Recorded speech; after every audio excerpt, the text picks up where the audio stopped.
There was a scholar known as Abu Hafs al-Kabir.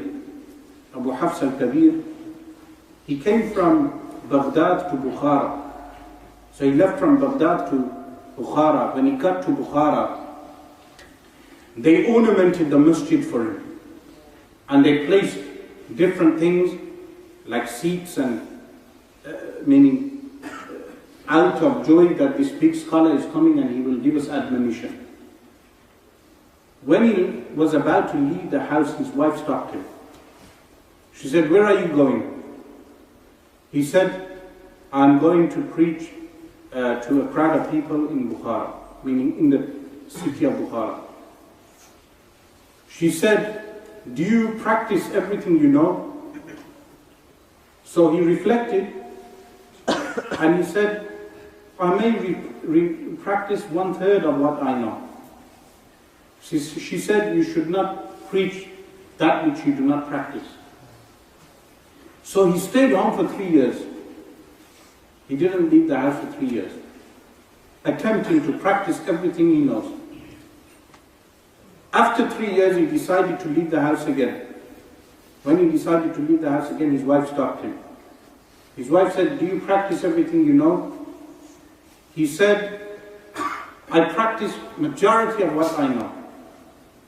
She said, "That's fine. But do you have any rights, huquq al-ibad, any rights over anyone?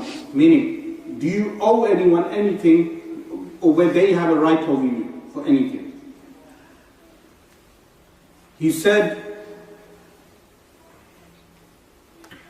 that at one point I passed a piece of land and there was a bundle of fruit that I took and consumed.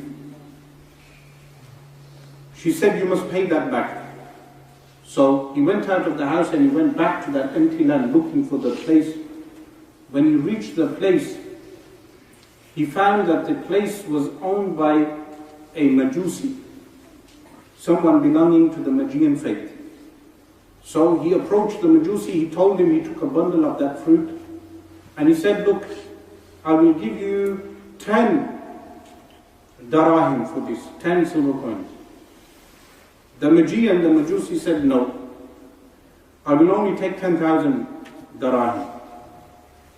So Abu Hafs al-Kabir agreed. He said, "Okay, 10,000 darahim." He went home sad, meaning Abu Hafs al-Kabir went home sad that now I owe someone 10,000 darahim and must pay back that debt. While the Magian went home, and he went and told his wife that a Muslim scholar came to me and he told me he ate a bundle of fruit and he offered 10 dirhams, and I said to him, "No, 10,000, and he agreed to pay me 10,000 dirhams. Now the Magian's wife was also intelligent, like the wife of the scholar. She said, "This religion, the scholar of which accepts to pay you 10,000 dirhams, even though the value of the thing that he had taken wrongfully was not worth 10,000 dirhams, this religion is correct. We must accept this religion." So the Magian was unsure. What he decided to do was go and call the entire the village of the Majusis, all the Magians. He invited them all. And he told them, there is a Muslim scholar and he took a bundle of fruit years ago when he was a young man and ignorant of the ruling. But after becoming a scholar, he came to me and he said he done this and he offered 10 silver coins, and I said 10,000, and he accepted. And now you will pay me 10,000 dirhams. But I went to my wife and I told her, and she said, "This religion is correct and we must follow this religion. What do you think?" To the people of the village. They agreed with the wife. They said, "This religion does sound correct. Let's all go to his house." So hundreds of Magians, villagers, all went outside of his house. When they started knocking the door, Abu Hafs al-Kabir became frightened that they had come for the debt. Initially he would not open the door. But then they shouted, they said, "We have not come here for the debt, but we have come here to accept Islam." So this is the effect of a scholar acting upon what he knows. So some of them were asked regarding this, meaning some of the ulama, they were asked regarding this, that why do the people not accept the admonition of the scholars today?